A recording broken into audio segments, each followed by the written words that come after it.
Vitamins എന്ന് പറയുന്ന ടോപ്പിക്കാണ് ഇന്ന് പഠിക്കുന്നത്. വൈറ്റമിൻസ് കണ്ടെത്തിയത് ഫെഡറിക് ഹോഫ്കിൻ ആണ്. വൈറ്റമിൻസ് എന്ന പേര് നൽകിയ ശാസ്ത്രജ്ഞനാണ് Casimir Funk. Father of vitamins എന്നറിയപ്പെടുന്നതും കാസിമിർ ഫങ്ക് ആണ്. വൈറ്റമിൻസിനെ കോ എൻസൈംസ് എന്നും അറിയപ്പെടുന്നു. ഇനി ടോട്ടൽ 13 വൈറ്റമിൻസ് ആണ് ഉള്ളത്. അതിൽ 8 വൈറ്റമിൻ ബി കോംപ്ലക്സ് ആണ്. ഇപ്പം മൊത്തത്തിൽ 13 വൈറ്റമിൻസ് ആണ് ഉള്ളത്. അതിൽ വൈറ്റമിൻ എ ഉണ്ട്, വൈറ്റമിൻ ബി ഉണ്ട്, vitamin C, vitamin D, vitamin E, vitamin K, പിന്നെ vitamin B1, vitamin B2, vitamin B3, vitamin B5, vitamin B6, vitamin B7, vitamin B9 and vitamin B12. ഇതിൽ വൈറ്റമിൻസ് നമുക്ക് പ്രധാനമായിട്ടും രണ്ടായിട്ട് ക്ലാസിഫൈ ചെയ്യാം.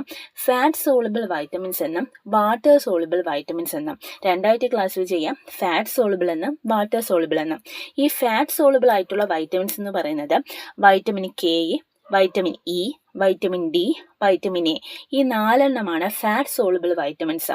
ബാക്കിയുള്ള vitamin B complex എല്ലാം, അതായത് വൈറ്റമിൻ ബിയിൽ വരുന്ന എല്ലാം, അതോടൊപ്പം തന്നെ വൈറ്റമിൻ സിയും, ഇത് രണ്ടുമാണ് വാട്ടർ സോളുബിൾ വൈറ്റമിൻസ്. അപ്പം വാട്ടർ സോളുബിൾ വൈറ്റമിൻസ് എന്ന് പറയുന്നത് ബിയും സിയുമാണ്. അപ്പം ഫാറ്റ് സോളുബിൾ എന്ന് പറയുമ്പോഴത്തേക്കും കെ, ഇ, ഡി, എ, ഈ 4 ഫാറ്റ് സോളുബിളും, water soluble vitamin B and vitamin C. So വൈറ്റമിൻസും അതിൻ്റെ സയൻറ്റിഫിക് നെയിമും നോക്കുകയാണെങ്കിൽ ഈ എല്ലാ വൈറ്റമിൻസും അതിൻ്റെ സയൻറ്റിഫിക് നെയിമും. വൈറ്റമിൻ എ അറിയപ്പെടുന്നത് റെറ്റിനോൾ എന്നാണ്. Vitamin A retinol. Vitamin B1 എന്ന് പറയുന്നത് തയാമിൻ എന്നാണ് വൈറ്റമിൻ B1 അറിയപ്പെടുന്നത്. വൈറ്റമിൻ B2 ആണെങ്കിൽ റൈബോഫ്ലേവിൻ എന്നാണ് അറിയപ്പെടുന്നത്. വൈറ്റമിൻ B3 ആണെങ്കിൽ നിയാസിൻ എന്നാണ് വൈറ്റമിൻ B3 അറിയപ്പെടുന്നത്. വൈറ്റമിൻ B5 ആണെങ്കിൽ പാന്തോതെനിക് ആസിഡ് ആണ് വൈറ്റമിൻ B5. ഇനി വൈറ്റമിൻ B6 എന്ന് പറയുന്നത് പിറിഡോക്സിൻ ആണ് വൈറ്റമിൻ B6. വൈറ്റമിൻ B7 ആണ് ബയോട്ടിൻ എന്ന് പറയുന്നത് വൈറ്റമിൻ B7 ആണ്.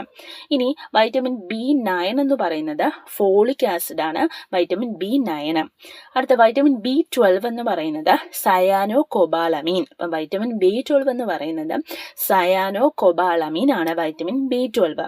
വൈറ്റമിൻ സി ആണ് നമ്മുടെ അസ്കോർബിക് ആസിഡ്. അസ്കോർബിക് ആസിഡിന് വൈറ്റമിൻ സി ആണ്.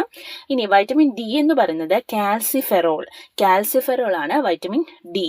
അടുത്ത വൈറ്റമിൻ ഇ എന്ന് പറയുന്നത് ടോക്കോഫെറോൾ ആണ് വൈറ്റമിൻ ഇ. വൈറ്റമിൻ കെ എന്ന് പറയുന്നത് ഫില്ലോക്കിനോൺ ആണ് വൈറ്റമിൻ ഇ, കെ എന്ന് പറയുന്നത്. അപ്പം ഇത്രയാണ് വൈറ്റമിൻസ്. അപ്പം നമ്മളിപ്പോൾ ഇന്നത്തെ ക്ലാസ് നോക്കിയത് വൈറ്റമിൻസ് എന്താണ്, എത്ര തരത്തിലുള്ള വൈറ്റമിൻസ് ഉണ്ട്, വൈറ്റമിൻസ് അതിൻ്റെ സയൻറ്റിഫിക്